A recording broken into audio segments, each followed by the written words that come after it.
Well, I think one of the reasons why it's very important to defend freedom to write is that it's probably the easiest, lowest tech form of freedom of expression, and therefore the hardest to control and the most radical in a way. Nobody owns it. It doesn't belong to a political party or an ideology or etc.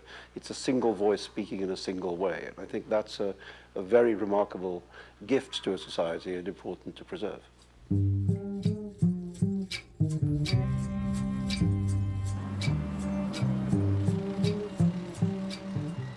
Cuba has a rich cultural and political history, but for the last 43 years, President Fidel Castro has maintained absolute power by severely limiting the freedom of speech.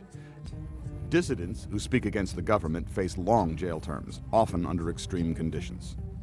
I mean, really, in the last 6 to 12 months, there's been an enormous crackdown. I think even as we speak, as we record this, there's news of yet more people being rounded up and arrested. And I think the figure is something now around like 75 in the last few months. In 1997, Cuban journalist Bernardo Arévalo Padrón reported that the government was using the military to transport fresh meat to party officials in Havana, while Cuban farmers went hungry. State security agents arrested him and held him on secret charges, and a court later sentenced him to 6 years imprisonment. After serving half of his sentence, he was denied Cuba's standard parole, and he remains in jail.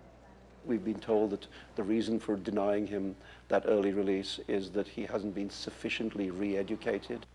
He's in prisons where his health is at risk, where the other prisoners are encouraged to treat him badly because he's the counter-revolutionary.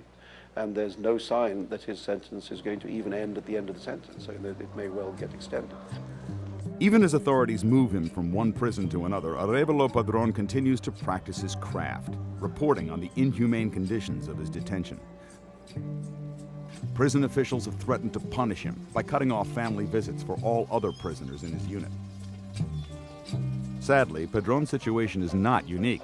Thousands of miles away, in Tunisia, another journalist, Zuhair Yahyoui, also sits in a jail cell, imprisoned for daring to speak his mind. Tunisia is often thought of as a relatively progressive country, especially in comparison with some of its hard-line neighbors. Yet its record on human rights and freedom of expression leaves much to be desired.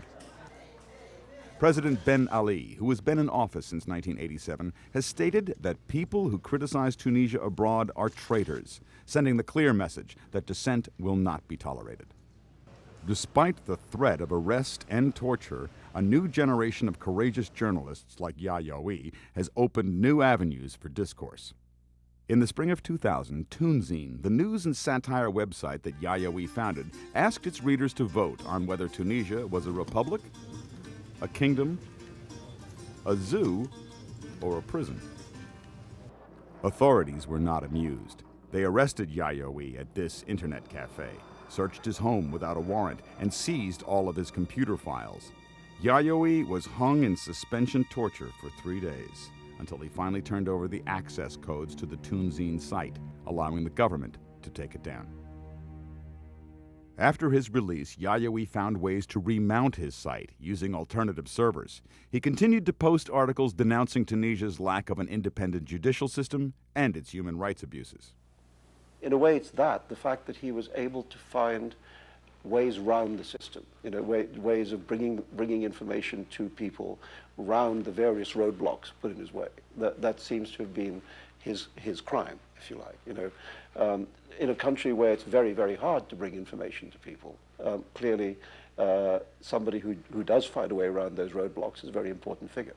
And so he's been, in a way, the victim of his success. In the summer of 2002, a Tunisian court sentenced Yahyoui to 2 years in prison. He's mounted several hunger strikes to protest the harsh conditions of his incarceration.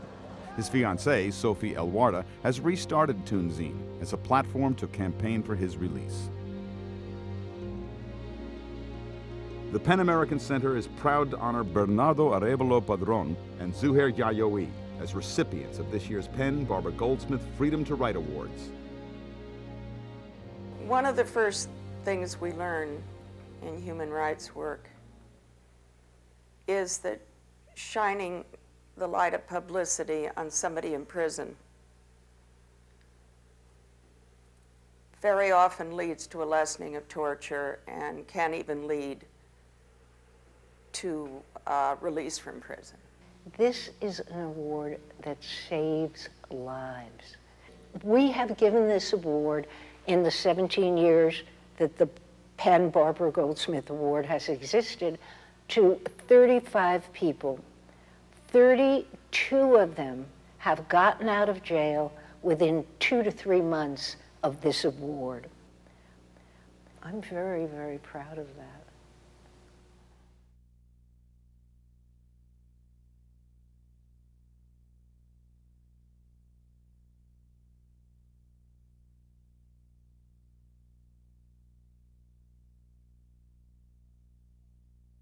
We do not want the books in there. We will not stand for them to be in there. We're tired of the school buses running over us. It's time to shut it down. Shut it down. You know, if we don't take a stand now, we're not going to have anything to stand for in 5 years. I shall not be moved. Efforts to limit free access to information have a long history in the United States. I fail to understand how you can allow vulgarity in the classroom and call it quality education.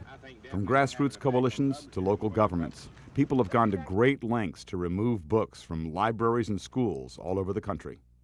Often, local librarians like Geraldine Adams Williams are the first line of defense against censorship.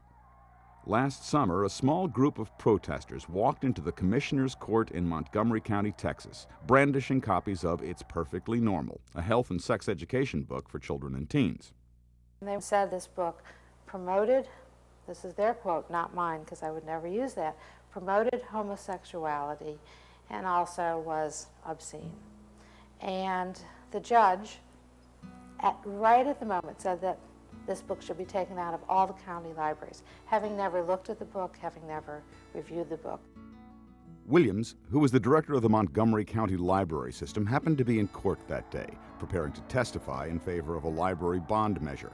With 35 years of experience as a professional librarian, she knew that a vocal minority couldn't remove books from the shelves by simply stating their opinion more vociferously than anyone else. She persuaded the judge to reverse his decision and give It's Perfectly Normal due process. Though she had achieved a small victory, her battle was just beginning. I'm adamantly opposed to this being on the shelves of the Montgomery County Library, and I will do what I can to get it off the shelves. And since I've seen the book, even, I get flashbacks of those horrible pictures, and I think, you know, those little kids to have the same thing happen to them. In the face of protests and calls for her resignation, Geraldine put together a bipartisan committee of children's librarians and local citizens to review the challenged material. Every time you meet Jerry Lynn, you look at her and she is a soft-spoken Southern woman, and you think, wow, this is a walking steel magnolia, because she stood on her principles and she did herself proud, she did her community proud, and she did American librarians proud too. She stood up in a very hostile environment, and the process went through, and the vote was taken, and the books remain on open shelving. And I think that took courage and integrity, and to me, that's a hero. We honor Geraldine Williams tonight, not only for her courage in confronting a judge and county commissioners in Montgomery County, Texas, who had banned a specific book in the library, but we also honor her for her lifelong devotion to contesting for our freedom to write and read as protected by the First Amendment, often putting herself in jeopardy. Franklin Roosevelt said, "Books cannot be killed by fire. People die, but books never die. No man and no force can abolish memory. We know that books are weapons." Librarians like Geraldine Williams are on the front lines of censorship battles every day. Their commitment to intellectual freedom often the only thing standing between us and the book burners. There are perilous changes now confronting us, and more than ever we need these librarians to stand fast against any attempt to dilute our freedom to publish and to read, no matter how offensive those books may be to us as individuals. We need the books that affect us like a disaster, Franz Kafka has said, that grieve us deeply, like the death of someone we loved more than ourselves, like being banished into the forest far from everyone. A book must be the axe for the frozen sea inside us. Ms. Williams has struggled to protect those books, and for her good fight, we now honor her for this evening for the Penn Newman's Own First Amendment Award.